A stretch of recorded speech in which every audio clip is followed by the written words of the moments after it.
Welcome to DMV Spotlight on ESPN 630, the sports capital, where we shine a light on local stories from the District, Maryland, and Virginia to inform, enlighten, and inspire you. I'm Barbara Britt, and my guest this morning is Pietra Rivoli. She's a professor of finance and international business at Georgetown University's McDonough School of Business.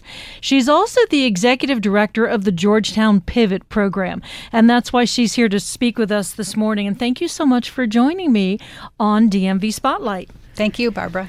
So let's start with the beginning. You and I were just chatting just for a moment, and I told you that the Pivot program at Georgetown just sort of caught my eye because it's pretty unique. So why don't you just tell listeners what it is and maybe how it got started? Sure. So the Pivot program is a reentry program for citizens of the District of Columbia who have been incarcerated. Once these citizens are released, they face many, many kinds of barriers in putting their life back together. And the Pivot program emerged as a partnership between the McDonough School of Business at Georgetown and the D.C. government's Department of Employment Services, along with other partners within the university. And what we do is we accept a highly talented, highly committed group of people who have spent time in correctional facilities, and we try to assist them in starting their own businesses, in accelerating their professional development, in developing their professional and academic skills so that they can be sustainably employed.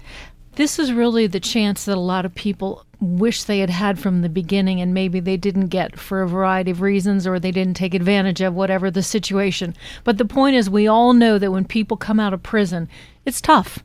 It's tough to get a job because there's something on your record. It's tough because you go back to the same community, the same people that you knew, and the same things are there that put you there to begin with. So this really is a fresh start. How exciting is that for the participants? It's tremendously exciting. I've been a college professor for more than 30 years, and I've taught all different kinds of students. But, all of us who work in this program have really never worked with a group that has been so engaged and so grateful for this fresh start, because you are absolutely right. There are so many barriers when you come home. Everything, if you've been away a long time, you don't understand new technology. If you've been away even a short time, you have to figure out, where am I going to live? How am I going to pay my bills? How can I plug back in to my community? These folks are very committed to being change agents in their own community. They want to give back. They want to start over. They want to be a positive force. And so, really our whole community needs to get behind them. It's a win-win. It is a win-win, and it's exciting. And now I know it's just some of the language here. It's a non-credit bearing certificate in business and entrepreneurship. Yeah. So you're a professor, so break that down for us. Sure. So the program really has multiple parts. First of all, there is a component, and this is where our partnership with the D.C. government is important, that is simple job readiness training. So the Department of Employment Services has a lot of expertise in just helping people get ready for the workplace. So I would call that just kind of workforce readiness.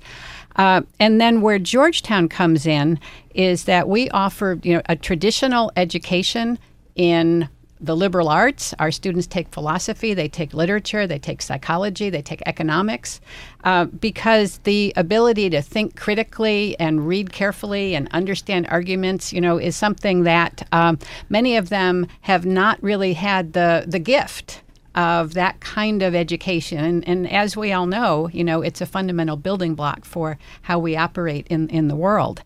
And then on top of that liberal arts base, we have business and entrepreneurship. So we have fundamentals of business. The students learn about accounting, they learn about marketing, they learn about business strategy. And then finally, we offer to our Pivot Fellows the same sort of entrepreneurship curriculum and support that we offer to our own Georgetown students. So we help them develop their business ideas, we help them incubate them, we help them market test them, all of the things that you kind of need to do to get a business off the ground. So it's these multiple pillars, job readiness, liberal arts, business, and entrepreneurship. And let's not forget the name Georgetown University, which I think is world-renowned. I think that's fair to say. So that has to carry some weight for these, just for somebody to have been incarcerated and now to be accepted into the program. What does that mean to them, just to be able to be accepted into the program? Barbara, that's just something that we see over and over again that is so heartening. One of my first experiences in the program was meeting with one of our fellows.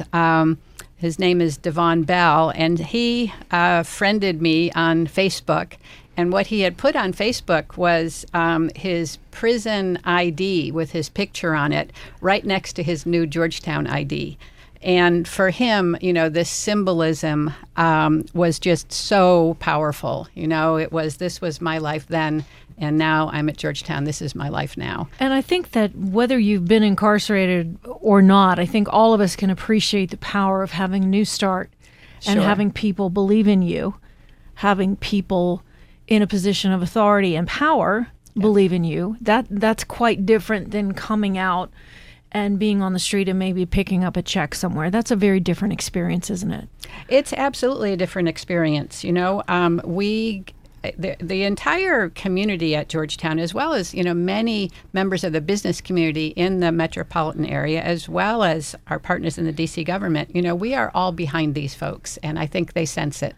So this gets very, very specific. It's a 10-month program. Yep. So are they on campus? What are they doing? What does this look like for the fellows? And obviously that is a fellowship, and it includes women as well, just to be clear in this day and age.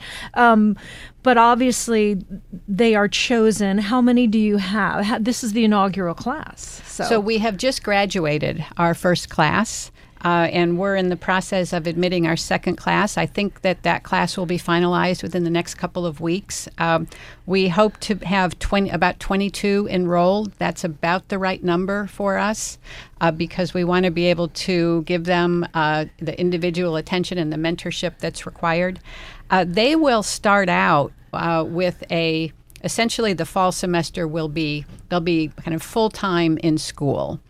And we are located at the Georgetown Venture Lab, which is another exciting part of the program. The Georgetown Venture Lab is essentially a WeWork type space. It's downtown near the White House, very easily accessible.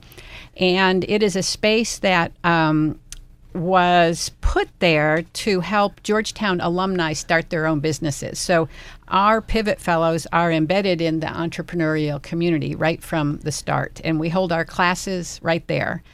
They're not necessarily separated from Georgetown graduates who went through a regular program, so to speak. They're all there working side by side together. They're all side by side. That's exactly right.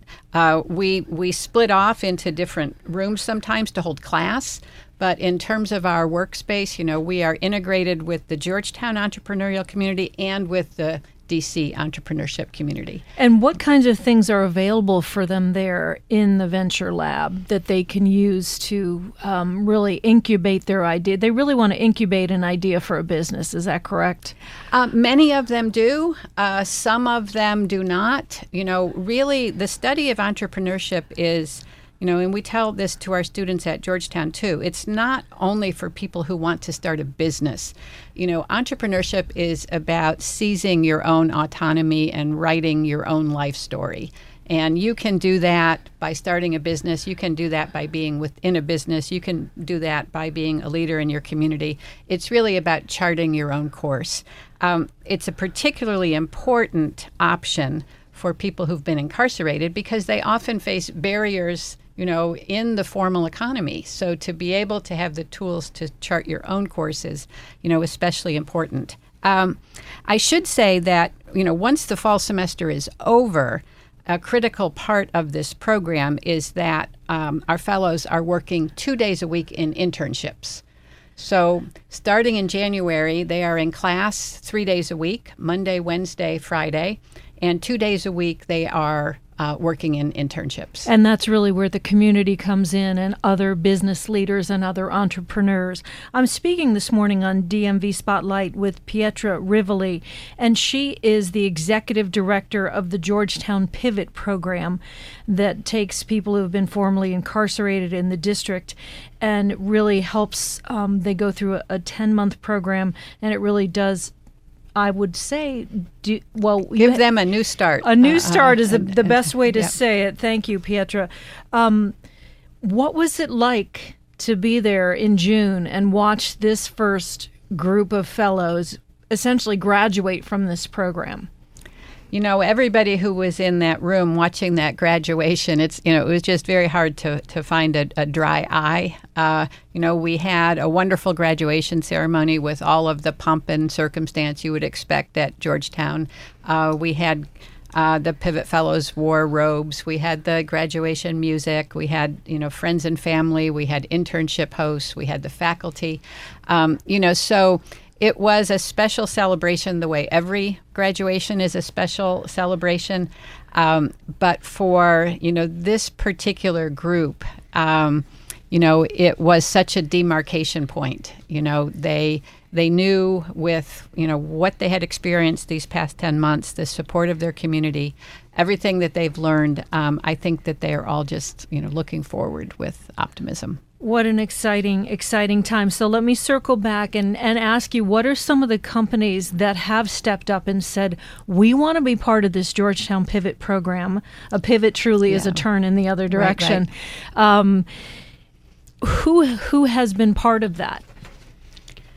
Well, we have a lot of folks who have been with us from the beginning. We've also had folks who are just signing on now and hearing about it. I had a great meeting just last week with a former Georgetown student who is now president of the National Retail Foundation. They said, she told me, this industry has 800,000 open jobs.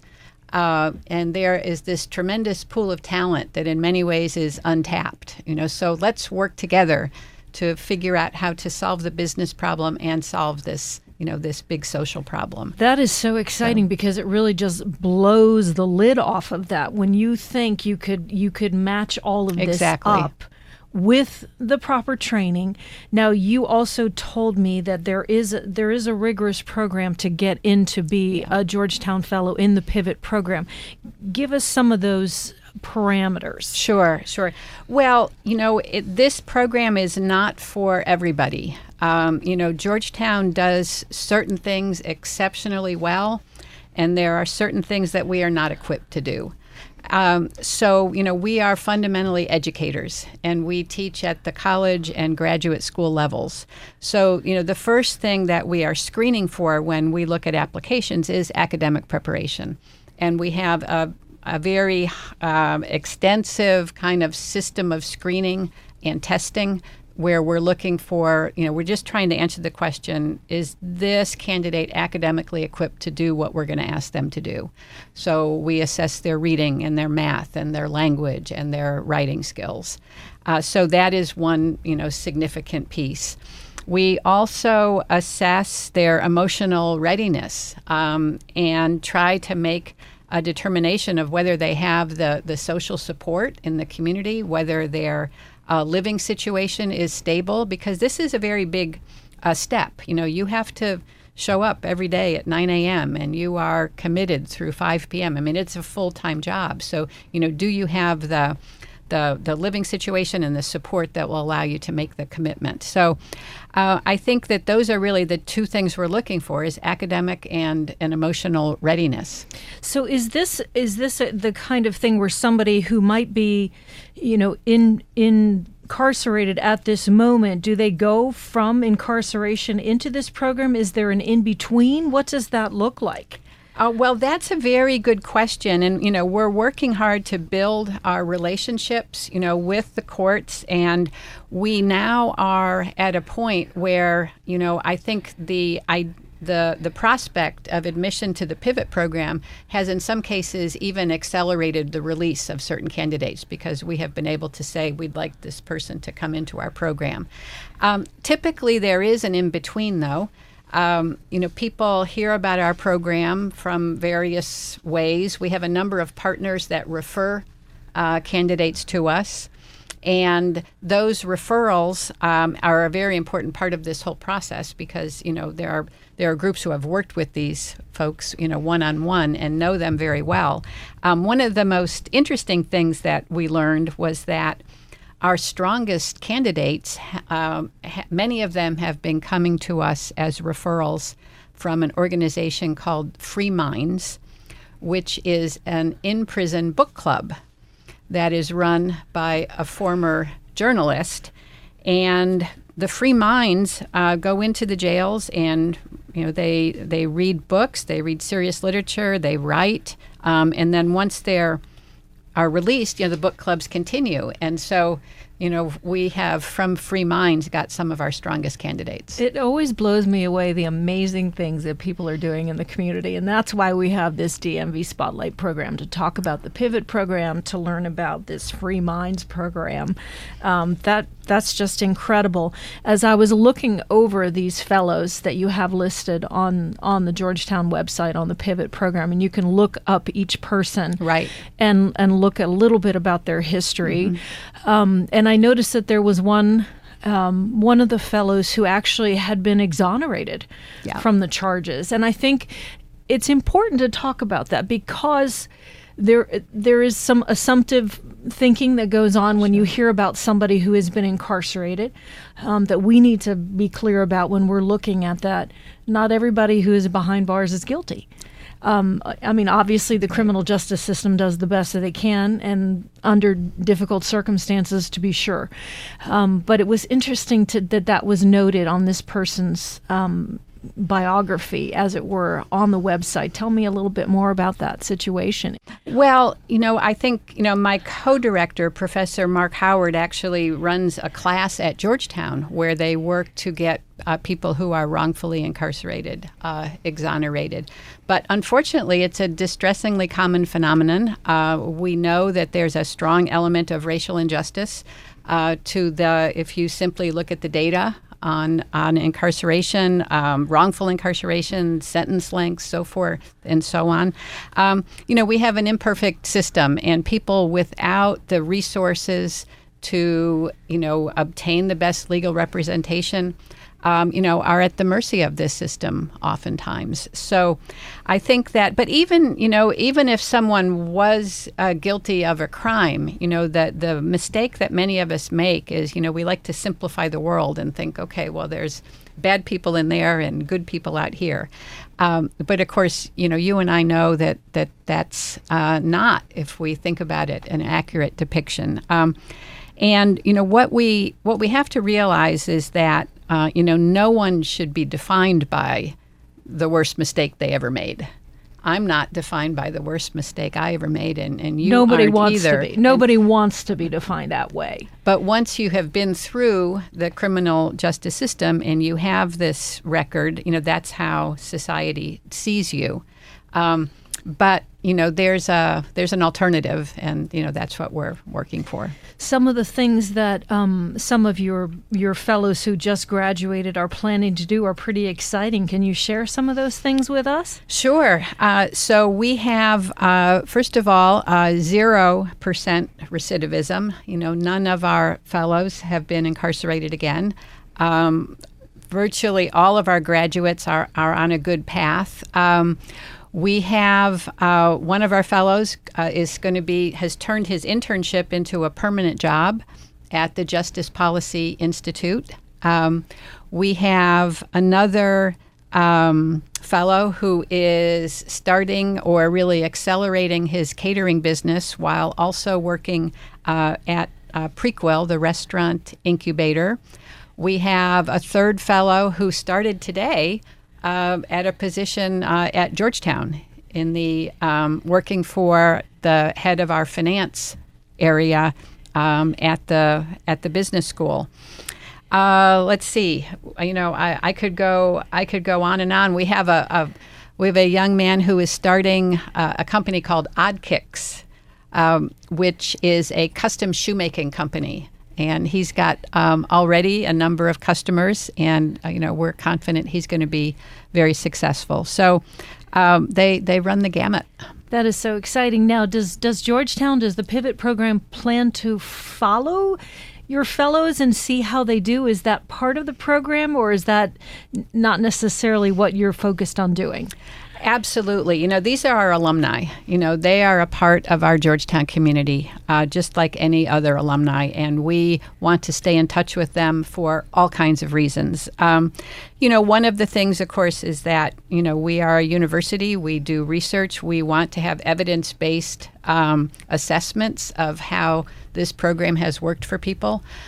So, of course, we want to stay in touch with them, both at a personal level, but also to be able to kind of track and see the difference that the program has made. One thing that I should mention, it's an expensive program, okay? And we really couldn't do it without the financial support of the D.C. government and the Department of Employment Services. So I think that we could bring our intellectual capital to this endeavor as Georgetown, but the DC government's partnership is critical. And that was part of a grant, is that correct? Well, we have actually two sources of external funding. One is we do have a grant from the federal government. The Department of Commerce has a Minority Business Development Association, and we have some annual grant funding from them, so that's federal.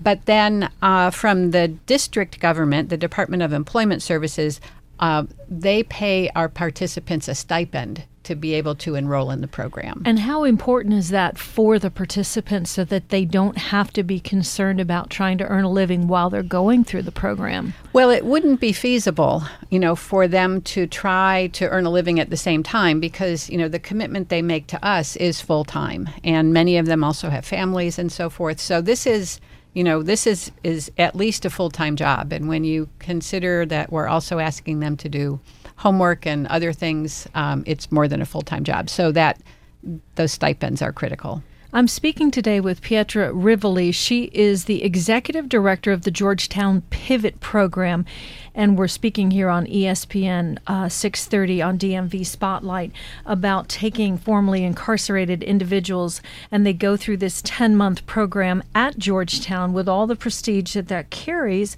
and then when they come out, so it is a non-credit bearing certificate. Is that an obstacle to anyone, or is that just as important because they get the skills that they need to move forward?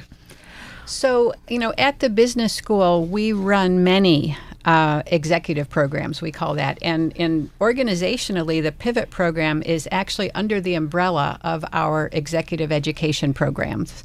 And, executive education is about not giving someone a degree. There are many hurdles associated with that, but giving them, the skills or the content they need for whatever juncture, they are at in their life. So in any of our executive education programs, we do not grant academic credit. This is not a traditional undergraduate degree or master's degree. So that's nothing really out of the ordinary for your executive education programs? No, in fact, it's the norm. So let me ask you this. How has the reception been from Georgetown alumni in terms of the Georgetown Pivot program? What has the response been?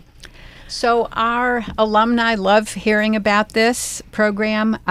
Many of them have been involved in various ways. Our current students are also very involved as different kinds of coaches and tutors and things like that.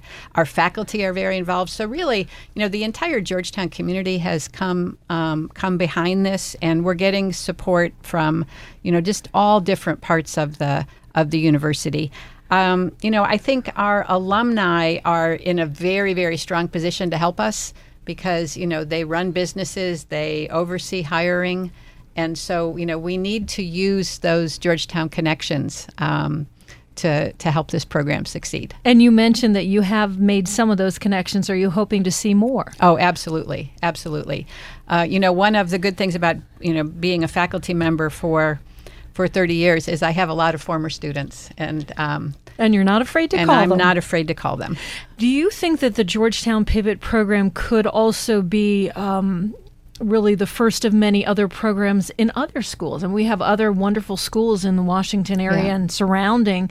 Do you think that it could be a model for other every area of the country? Everybody's been talking about criminal justice reform. People know that something has to change, and this is obviously one of the avenues that it can change in a very positive way. Do you feel that Georgetown is setting the tone here and maybe throwing down a gauntlet to some of the other schools around? Well, I don't feel that we have the answer for every person who is coming out of prison. I think that, that would be pretentious and naive of us. Reentry is a very complex landscape. People need all different kinds of support, and we need to have many, many different kinds of programs.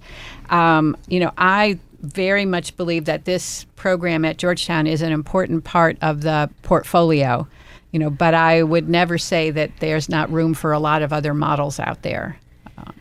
And do you feel like after having done this for the first time, do you all go back within the Georgetown Pivot Program and say, wow, we did this really well.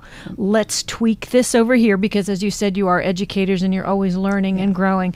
Let's adjust this. This did not work as well as we thought. Have you all done that?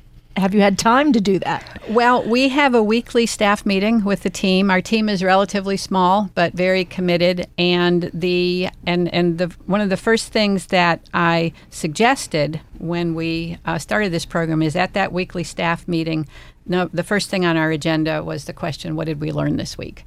So every week we ask that question, what did we learn this week? And, and then at the end of the year, we accumulated some of those answers, and we, have to make adaptations. Again, that's a core part of business, right? You have to be responsive to change. You have to be constantly learning. And so that's what we're trying to do. Did you feel like you personally learned some things through the program? Every day. Watching the fellows go through it? Every day. This is, I think that, and this is the gift of working, as a faculty member or working with students, is you always are learning as much as they're learning.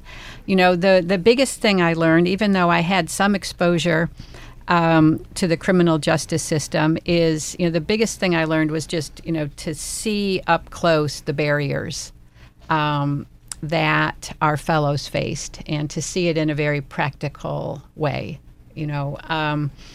and I think that if you think about how difficult it is to live in this region, with the cost of living, with the cost of childcare, with the transportation challenges, and then let's just double or triple or quadruple that in terms of the financial barriers of trying to have a family and so forth in this area, and then add the stigma and the barriers associated with being formerly incarcerated. And you just have to take your hats off at what our fellows are achieving. It's so exciting. And before we run out of time today on DMV Spotlight, I want to give the web address for the Pivot program, because maybe you're listening today and say, wow, I've got someone in my life and I really want to find out more about it, whether as a business owner, maybe a donor, maybe someone who's incarcerated, or you've known someone incarcerated who could benefit and maybe a fit for the Georgetown Pivot program. So that website is pivot, pivot.georgetown.edu, and we will have that on the ESPN 630 website as well. And I want to thank my guests this morning. I've been speaking with Pietra Rivoli. She's a professor of finance and international business at the Georgetown University McDonough School of Business and the executive director of this Georgetown Pivot program. And please keep in touch and let us know how these fellow graduates have done through the Georgetown Pivot program, please. We will. Thank you so much, Barbara. And thank you for joining me. You've been listening to DMV Spotlight on ESPN 630, the sports capital. You can check us out online at espn630dc.com. I'm Barbara Britt.